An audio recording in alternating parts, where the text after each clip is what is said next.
the head of the gigantic Atlantean ship was Lamu, the red planet that would later be called Mars. Anzu, the skilled pilot, slowed the ship and rounded the air lake, landing onto the planet Mars. Together, Enki and Anzu donned their space helmets and descended to solid ground. A water-sucking pipe was ordered to draw water from the lake into the ship, and it was done. Once again, the sky giant departed with its final destination addressed to planet Earth. And as soon as they approached Earth and the transmitting signal from Alalu was picked up, they could see the oceans and the dry land contrasting with the tones of snow in the two-thirds of the planet. But as they got closer, they noticed the strong attraction of the planet and the weight of the snow for landing in the swampy region. Anzu circled the entire planet once more, seeking the ship's deceleration and closer proximity to the ground. And finally, the gigantic ship descended on the waters of the Earth. That's when a message reached the ship. Alalu said, "Welcome to the land." The gigantic ship took the signal, and Anzu floated the spaceship towards Alalu's coordinates. "Quick," said Alalu, "make haste." Anzu ordered all Anunnaki on board to put their space garments on. The ship's door opened and the heroes descended from the ship. Enki, however, was left without a spacesuit. His heart was beating like a drum. He dived and swam freely in the water and could feel that the waters were deep and much deeper than he imagined it. As soon as he reached the bank, he saw Alalu, who embraced him and said, "Welcome, my son-in-law. Welcome to a new world." And then, as the heroes moved, Alalu greeted each one and bid them welcome. Enki said to the rest of the Anunnaki, "Here on Earth, I am the commander. We've come a long way for an important mission. The future of Nibiru is in our hands. It's a life or death mission. Let's get to work." Anzu, "Convey to the king, my father, the good news of our arrival on the planet." Soon the sky turned reddish, orange and darkened. Alalu explained, "A night on Earth is far shorter than you can imagine. Let's take the opportunity to rest. Before you can imagine, the sun will herald a new day." And so, night came, and a new day dawned. And with the new day, Enki offered specific tasks to some of the Atlantean crew. Engur would be tasked as the Lord of Fresh Waters, Enkimdu, in charge of the ditch and the dikes, Enbilulu to the command of the swamps. And having known the fruits which his vizier Izimud could distinguish, Enki charged Guru to see for growing food. So the camps were erected, ditches and dikes were built.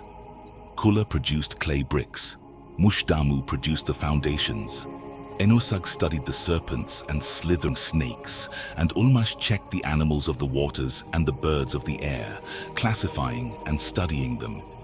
Then 6 days had passed. On the 7th day, Enki pronounced, "We came from afar and traveled a long way. We built our camp and analyzed everything around us. Let's call our fenced-in building home away from home and name it Eridu." And keeping his promise, Enki appointed Alalu the commander of Eridu. And then he added, "Be consecrated to our rest, and may it always be the 7th day, our day of rest." As soon as the day of rest was over, the search for gold had to begin. Enki began to suck the marshy waters for 6 consecutive days, and on the 7th day, Enki and Alalu watched the collected metals. There was iron, there was copper, but gold was not plentiful. They worked on separating the metals, and on the next 7th day, then rested. And on the following 6 days, they filled and emptied the crystal vessels so that on the 7th day, they would count the metals. Gold was the smallest of piles. During the entire period of work, Enki was in awe of Kingu, the large moon that shined over the planet. What was this strange connection that the moon and the earth had with each other? What celestial sign was there? And then Enki called the full circle of the moon a month, and they worked on the metals for a few months. Then Enki, 6 months, he provided the name of a hot season. On the next 6 months, a cold one. There was winter and summer, and Enki called the whole 12 months a year. At the end of each year, He counted the accumulated gold. And with the levels of gold in an alarming situation, the Atlanteans decided to sink their ship through the waters in search of the gold in the depths. Anu kept communication from Nibiru and asked on the amounts of gold, but it was insufficient. And so it was decided to wait for one more Shah. And with more time on Earth, the parts of the ship were separated and Enki built a chamber. With the chamber, Enki and Abgal flew low over the Earth, watching and studying the planet. Enki was intrigued. He and Alalu talked, "Where are Tiamat's golden veins?"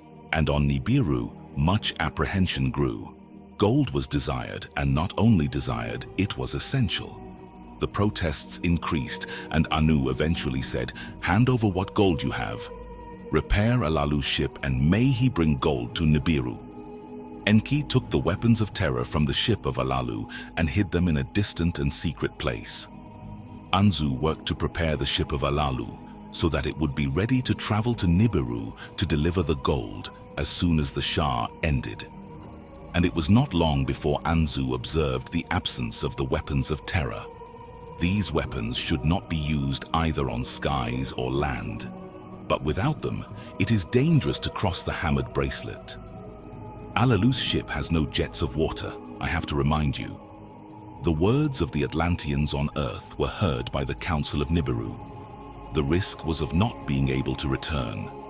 And then Abgal took the word to say that he would like to take this risk in Alalu's place. "I will deliver the gold to Nibiru," he said. The Atlantean astronomers studied the best moment